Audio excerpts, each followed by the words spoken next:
tomato, I've got to go. Hold up. One line, please. Go. I've got to go.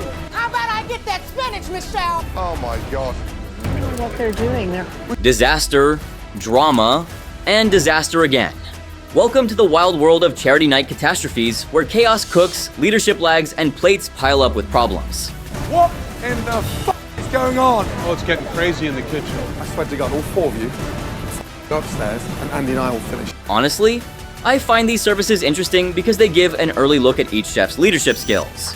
Based on how they run their course, you can really tell when Chef Ramsay starts to favor someone or thinks they're out of their depth. It's a nice change of pace.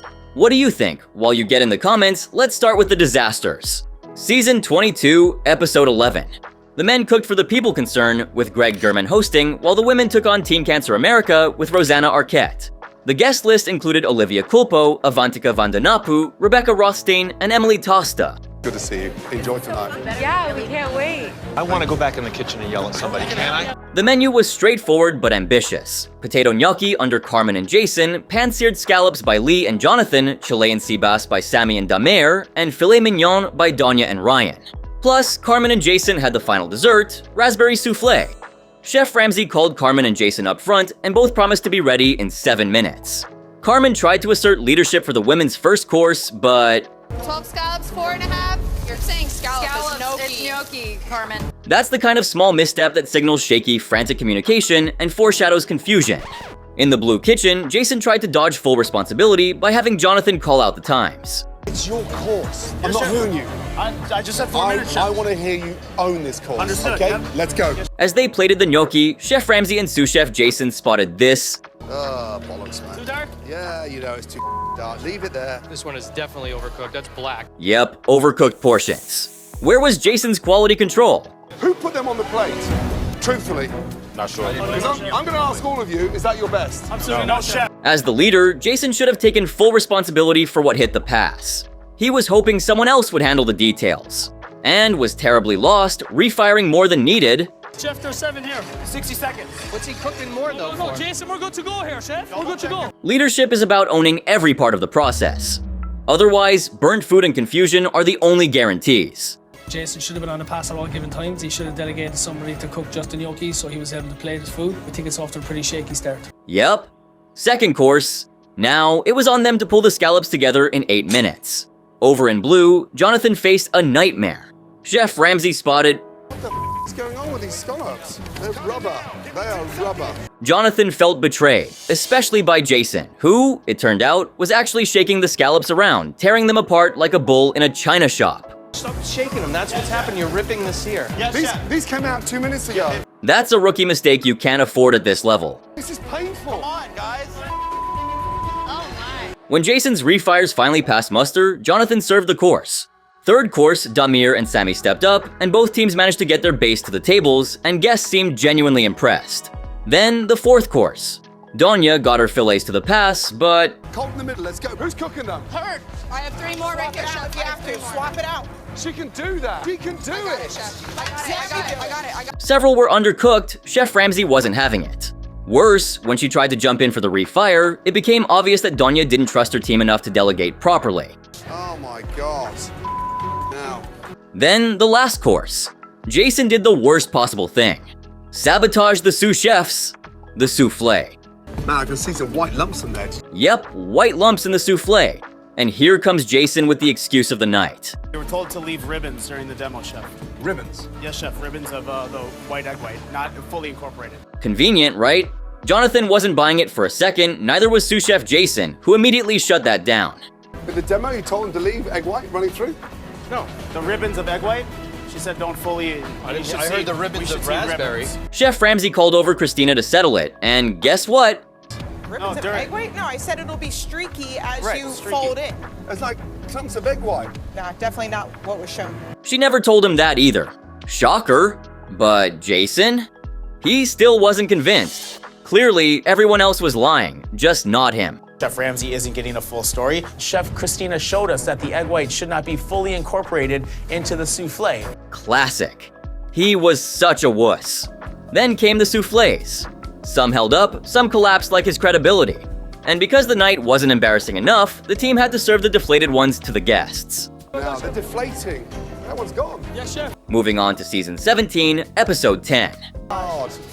What the fuck is Oh this? my God. It's burnt. The red team cooked for the Leukemia and Lymphoma Society. The blue team for Shane's inspiration. The blue team was already short one member, and Nick was stuck managing 2 courses. The pan-seared scallops and the passion fruit souffle. Michelle and her team on the red side seemed on track until 3 scallops went missing.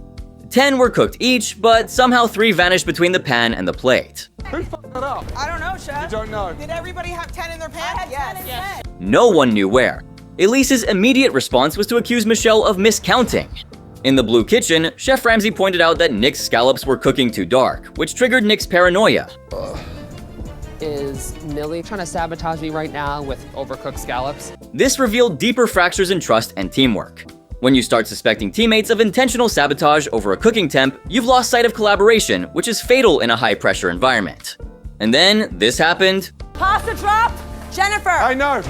Look, you're stupid. I'm not. I need to complete this. Yes, Chef. Robin jump-started the next course. It underlined a lack of situational awareness.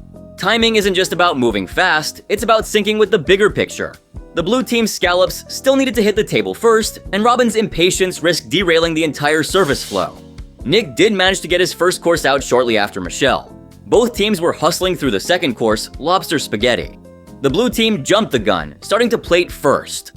Problem was, Robin was piling on way more pasta than necessary, turning a refined dish into a carb overload. Just look, that's a normal size. That's like gigantic. Portion control. You have to master it if you want to run a Michelin star restaurant. Refined, elegant, not a pile of shit. Less pasta, please, guys. Too much pasta. Because the blue team had to reel it back and fix portions, the red team seized the moment and got their plates out first. The blue team followed shortly after, but that slip-up cost them the lead. For the third course, Chef Ramsay set a 9-minute cooking time for the bass. On the red team, Elise quickly took over with a heavy hand, ordering everyone around like it was her kitchen alone. I don't want my course all frazzled, everybody running around. Okay. Meanwhile, Chef Ramsay noticed this. Turn the gas on. Oh my God. Said no color. Michelle was cooking the beurre blanc sauce without heat. How she ended up winning that season is beyond me. On the blue side, Millie kept things tight and efficient, delegating clearly and making sure everyone was busy. Chef Ramsay approved this straightforward leadership style. The contrast was obvious, blue team running a crew, red team running a dictatorship. The blue team is nearly ready. Where's the sauce, Michelle? Chef, it's reducing right here on the stove. Elise did finish the sauce anyway, but when Chef Ramsay tasted it, it was revealed that Not an ounce of seasoning. What in the fuck is going on? Elise blamed Michelle for not tasting it, but Michelle shot back that Elise took the sauce before she could. You're in charge of the sauce. I gave you sauce and shrimp. Did you taste it? Chef, No, she didn't. I was reducing it and she pulled it. Then, an argument broke out between the biggest rivals of that season. Where Elise goes, drama follows. It's ready. You said take the first pan. It's ready. I would assume at this I point don't want to argue with you. I don't want to argue with you. Then, the real disaster. Chef Ramsay found out that This is why I didn't want to turn my back. Elise, please, I need to go. Oh my God. all the base were burnt. Elise accused her own team of sabotaging her, claiming she couldn't both cook and plate alone. We are screwed. How long? 6 minutes because they fish. Meanwhile, Millie on the blue team calmly got his course out on time. To top it off, the Shane's inspiration table, the blue team's guests heckled the red team for their chaos. More fish. Can you find out when there's more fish come in? How long on fish? 30 seconds. 30 seconds, Hurt. Oh my God. Elise finally served her course, but the damage was done. Barbie spearheaded the fourth course, wanting control, understandable, but her approach quickly hit rough waters. She asked Michelle to prep onions, but Michelle had already promised Dana she'd help with dessert prep. Barbie didn't care much for that excuse and sharply reminded Michelle of her earlier commitment. You're gonna work garnish because you said you were, and there's nobody else to. So yes, you are. Michelle, caught in a multitasking bind, reluctantly juggled both duties. That's a warning sign right there. When chefs are forced to split focus because of poor planning, quality always suffers. Barbie was plating, but Chef Ramsay immediately noticed. Just bite it, pass it on. Hey, just bite it. It's burnt. Is this how you honor a charity? No, chef. Chef Ramsay tossed the potatoes to Marino like a punchline to a bad joke. He's throwing something. What is he throwing? He's throwing our, that's our food. That's our dinner. That's our dinner. Oh my gosh. Barbie's stress turned into aggression. Need that spinach. 10 seconds. I need to put more salt in it. Come on, Barbie. I've got the foie gras. Where's the beef? Beef is coming, chef. When Michelle reminded her to watch the beef, Barbie snapped loudly, and it is one of the most hilarious moments from the show.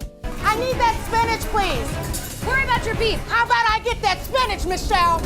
It was downright embarrassing to watch. The red team continued to sink. Where's the beef? Yeah, I'm organizing it. I need you to just bring it to me. Oh my God. This is not how to run a course. Still, the red team managed to send out the course. Moving on to season 16, episode 11. Stop. That means S-T-O-P. Yes, chef. When we serve. Hey, Bozo, that's you as well. Yeah. The dinner service was for guests of the Stand Up to Cancer Foundation. Jacqueline Taboni, Marg Helgenberger, Danielle Campbell, Omar J. Dorsey, and Pamela O.A.S. Williams. The menu was a solid lineup: lobster risotto from Kimberly and Wendy, pan-seared scallops led by Andrew and Devin, salmon with fingerling potatoes from Heidi and Polly, and a 12-ounce New York strip loin with truffles overseen by Heather and Ryan. Chef Ramsay kicked things off by putting Kimberly and Wendy on the hot seat, demanding their risottos be ready in 6.5 minutes. Kimberly took charge, tasting every batch, which earned her some rare praise from Chef Ramsay. Perfect. A little more salt in that one, please. Well spotted, Kimberly. Thank you, chef. Meanwhile, in the blue kitchen, Wendy decided to hand over her risotto duties to Ryan and Polly. Trust is great and all, but Wendy was also dodging responsibility rather than embracing it. This was confirmed when Chef Ramsay pointed out that that one's lovely, smooth, glossy. That one's still not ready. That one's got a weird color in there. Yep, 4 risotto portions looked like a kid had tried to paint them, different colors and all. Wendy? Yes, chef. It's a 12 top, different, nice. Wendy was quick to point fingers at Ryan. You will notice a pattern here. Chefs who owned up and led their course, double-checked what hit the pass, had quality control versus those who blamed their teammates. It's in every season. Over in the red kitchen, the plating wasn't exactly seamless either. Chef Ramsay spotted Kimberly messing up the presentation, forcing the team to scrap and restart planning. That's the mess, that's the mess, that's the mess. Back into the pan. You got it, chef. Grant. Yeah? Yes, chef. It was about portion control. By the way, how many of you noticed Chef Ramsay directing sous chef Andy to unfold her arms? Watch again. And? You got it, chef. Grant. Yeah? Anyway, despite the hiccups, both teams managed to get their first courses out at the same time. On the third course, Heidi suddenly turned into a ghost, barely giving any direction on her own dish until Chef Ramsay had to nudge her to use her voice. Pick it up, Heidi, let's go. I want to hear you. Meanwhile, Polly barked at Wendy to whip up more potatoes, but in the rush, this happened. What's not in the potatoes? The caper, chef. Unbelievable. Who plated them? I plated them, chef. Oh, Jesus. Come on, Paulie. Polly, clearly too busy flexing his resume to use his eyes, plated them anyway. When Chef Ramsay pointed out the missing capers, Wendy said Polly grabbed her pan too soon. Wendy, please, I'm sorry, please. you walked away with them before I was done. What the fuck? Polly hit back saying she couldn't cook, and the same mistake happened again. No capers in the potatoes. Yes, chef, I'm sorry, they walked away on me. What do you mean they walked away? Chef, I was garnishing and You salting and all seasoning. know these garnishes inside out. Yes, chef. Let's just say she walked into that one. While the blue team bickered, the red kitchen got their act together. Heidi redeemed herself by getting the salmon out first, earning praise from Chef Ramsay and a little pride boost. The blue kitchen eventually got their dish out too, but not before Polly had everyone scrambling to help him plate. Both kitchens had issues with efficiency and leadership. Up next, the 10th service of season 18. Cameron Manheim and her son Milo, Chad Lowe, Sabrina Soto, Dylan Bruno, Kevin Zegers, and Parker Young were in attendance. Tonight, of course, there will be a completely new menu. It's a stunning 5-course Italian menu.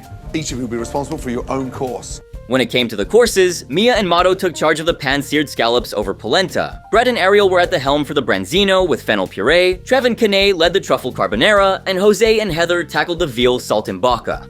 Plus, both teams had their hands full with whipping up tiramisu soufflés topped with gelato. How long to fire? 8. 8 minutes is good. Are you sure?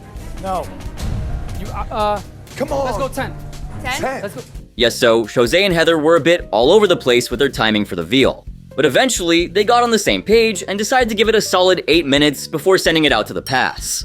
But even though both teams managed to get their dishes out almost at the same time, some folks at the red table found out that So tough. Oh my gosh, mine is completely raw. See, this is what you would call raw. Yours is raw. Oh, yours is raw. damn. Marino had to send back 2 plates, which left everyone pretty disappointed.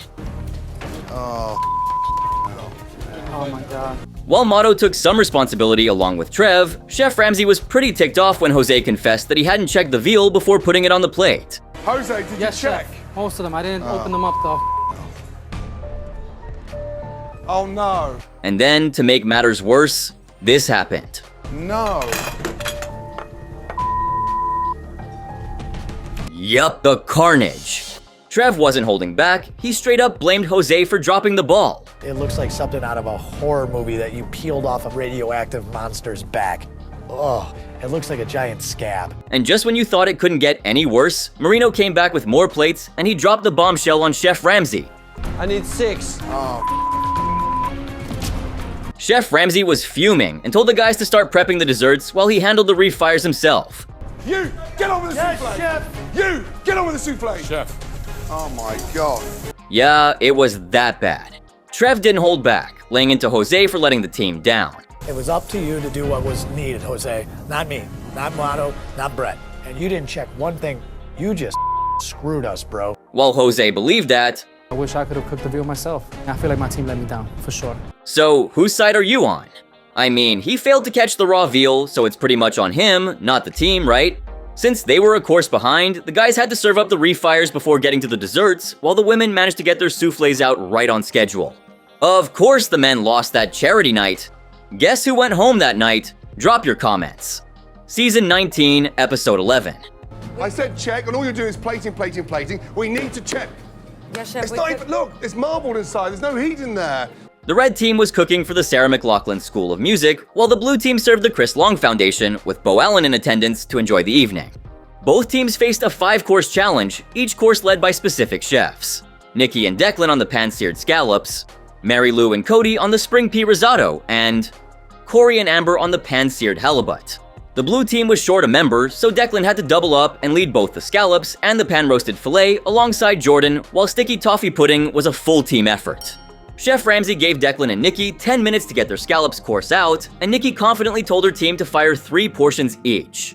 Meanwhile, Declan decided to handle all the scallops himself, while Amber focused on plating the puree. I don't know why Declan's cooking scallops on his own. We need 36 pieces of scallops all cooked at the same time. Chef. We can't serve half a table, Declan. Let's go, Chef. This left the blue kitchen looking a bit chaotic as Declan struggled to keep up. On the red side, sous chef Christina pushed Nikki's team to bring their scallops up quickly. They managed to get the course out, but then came the rookie mistake. Missing tool. Oh my God. Yep, Nikki miscounted and only sent out 10 plates instead of 12. Chef Ramsay was not pleased, and can you believe how ridiculous the oversight was? Come on, ladies. For God's sake. Oh my God. The red team then scrambled to get the 2 missing plates out.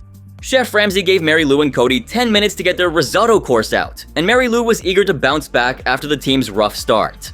She tried to direct Nikki to handle the salad garnish, but Nikki got confused since Jordan and Corey were also plating. That was until sous chef Christina stepped in firmly. Yumi, are you talking to me? Yes. Take half the salad from Jordan. Listen to what she's telling you to do. I'm listening, but Listen they to have... what she's telling you to do. I need you to plate the salad so I can... Okay. Back in the blue kitchen, the plating went smoother, and both teams managed to get their risottos out at almost the same time. The filet course was supposed to be the big challenge of the night. In the blue kitchen, Declan was asking Amber to double-check his fillets, but Amber wasn't having it. This is Declan's course, but it seems like I'm doing everything. D, you gotta get to the pass. She was always being bitchy and self-important. Then, Chef Ramsay spotted this. You tell me what's wrong with that. You tell me.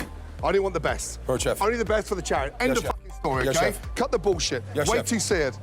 Which meant some refires and finally pushed Declan to step up and take more control. Luckily, his effort paid off, and the blue team managed to get their course out without any more drama. Over in the red kitchen, Jordan was too busy focusing on plating to bother checking the steak temperatures, which didn't exactly impress Chef Ramsay. Nikki was the one who noticed one filet looked a bit too rare. It's cold, Chef. So don't serve it to me. Yes, Chef. Look, it's a foundation, it's a charity. This is your course, young lady. Jordan fired back that she had cooked extras for just this reason, but also couldn't help being mad that her teammates couldn't nail a simple steak after she had put in so much effort. You still need to own it. Whether you're cooking extra or not, that's not going on the plate. Corey thought Jordan's anger should be aimed at the team for messing up, but Nikki, like Chef Ramsay, wasn't buying it. She felt Jordan was dodging responsibility and blaming others for her lack of leadership. Eventually, the red team got the course out, but Jordan was clearly fed up with being yelled at for mistakes she swore weren't hers. No, I'm pissed off. I'm tired of getting screamed at for something I didn't fucking do. She stormed off to cool down, but let's be blunt here. Checking over her own work was part of the job, and in the end, the responsibility landed squarely on her shoulders because it was her course. She was the last line of defense. Won't you agree?